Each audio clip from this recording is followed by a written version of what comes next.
today.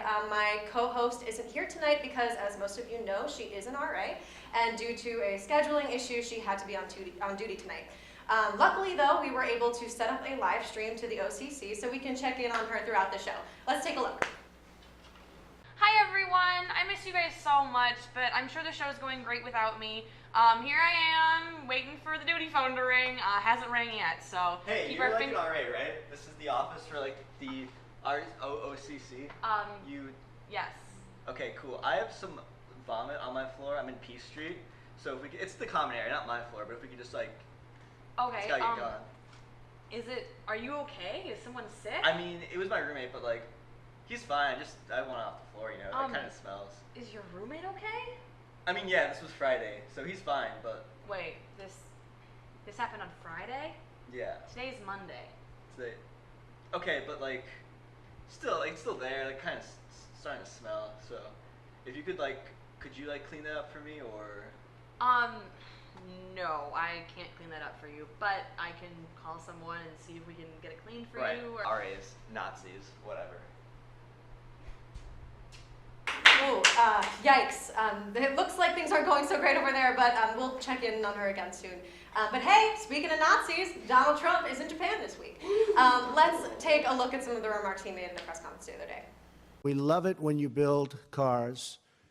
If you're a Japanese firm, we love it. Try building your cars in the United States instead of shipping them over. Is that possible to ask? That's not rude. Is that rude? I don't think so.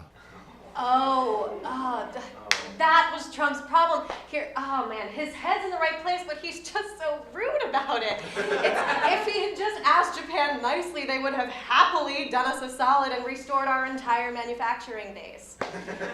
On his Trump, Donald Trump also dined on the finest Japanese cuisine of steaks and chocolate sundaes, as well as a good old American burger at the golf course. That is true. He also became bored of feeding the fish at a koi pond and just dumped the whole box of food right there. Kind of like your little sibling who overfeeds their fish until it's dead. After all of this, we at Purchase Late Night have finalized a theory. Donald Trump is for sure a stack of 3 toddlers on each other's shoulders, hiding out in an ill-fitting suit, which definitely explains his tiny little hands. In other Trumpty-Dumpty news, the Washington Post reported yesterday that at least 9 people in the president's orbit had contact with Russia during both the campaign and transition. Trump has made an effort to deter the severity of these allegations, though, saying that nothing happened in the meetings and that the press has made a very big deal over something that really a lot of people would do. That makes no fucking sense.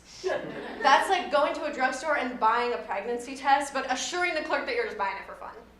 Like, haven't you ever just bought a pregnancy test just to buy one? It's a great time. This is how I want to spend $15. Not because I'm pregnant. Do people only buy pregnancy tests when they think that they're pregnant? Because I would say that this is something that really a lot of people would do. Trump is lying through his teeth about these Russian ties. You know who else does that? The 3-year-olds I babysit. Donald Trump is telling everyone that he didn't steal the cookies from the counter while he has crumbs all over his face, which frankly only furthers our theory that he is definitely a stack of toddlers in an ill-fitting suit. In other news, Senator Rand Paul got beat up.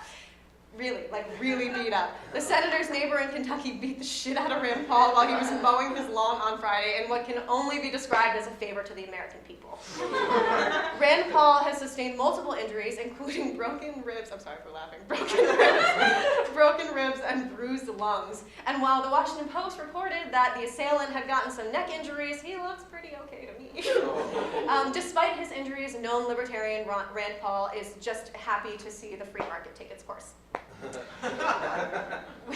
We here at Purchase Late Night, thank you. We here at Purchase Late Night have started a GoFundMe to send Rand Paul's assailant to the White House, where hopefully he can straighten out the president. I'd love to see what Trump would do if anyone even threatened to punch him, let alone actually did it. Remember when that bald eagle had the audacity to flap its wings near him?